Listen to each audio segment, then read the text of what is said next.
नमस्कार, सर्वांना नमस्कार। आज WHO ही जी वर्ल्डव्यापी संस्था आहे तिचा अधिकृत जागतिक सार्वजनिक मोहिमेचा एक भाग म्हणून एड्सच्या जनजागृतीचा जागतिक प्रोग्राम दिवस आहे। आणि हा दिवस 1988 पासून दरवर्षी एड्स या आजाराने मृत्युमुखी न पडण्यासाठी जे नागरिकांची आपण जागरूकता करतो त्याचा एक भाग म्हणून आपण दरवर्षी साजरा करतो। तर जगामध्ये जवळपास 40 दशलक्ष लोक HIV सध्या ग्रस्त आहेत। तसेच भारतात 3 दशलक्ष लोक HIV ग्रस्त आहेत। आणि हे यांचे प्रमाण अंदमान निकोबार, आंध्र प्रदेश, बिहार, महाराष्ट्र, मणिपूर, मिझोराम, राजस्थान आणि पश्चिम बंगाल इथे जास्त आहे। महाराष्ट्र ह्या सर्व ठिकाणी 10% वर त्याचा रेट आहे।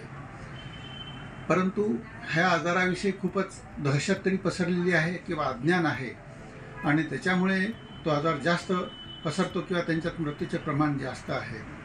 हा आजार ह्याच्यामुळे पसरतो कारण की आता कामगारांचं जे विस्थापन होतं इकडून तिकडे किंवा आजकाल ड्रगचं व्यसन, सुयाद्वारे नशेमध्ये ड्रग व्यसन करतात लोक आणि असुरक्षित संभोग करतात। असुरक्षित संभोग वेश्या व्यवसायसुद्धा होतो। ह्याच्यापासून फार जास्त प्रमाणात HIVचा किंवा एड्सचा प्रसार होतो।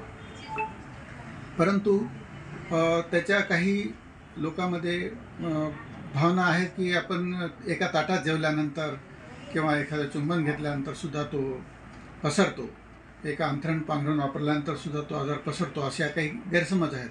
पण ते सर्वतः चुकीचे आहेत। आजकाल सर्व प्रकारच्या सरकारी दवाखान्यात तसेच प्रायव्हेट दवाखान्यामध्ये या आजाराचं निदान अतिशय चांगल्या प्रकारे होतं आणि ट्रीटमेंटसुद्धा अतिशय उच्च प्रकारची होते। सुधारित ट्रीटमेंट आहे आणि आजार बऱ्यापैकी कंट्रोल राहतो। दुरुस्त जरी होत नसेल तरी दुसऱ्याला तो होणार नाही इथपर्यंत त्याचा उपचार होतो आणि बऱ्याच अंशी तो सरकारी दवाखान्यात मोफत आहे। म्हणून सर्वांनी याचा ज्ञान मिळवावं आणि त्याचा फायदा घ्यावा ही सर्वांना अतिशय नम्र विनंती।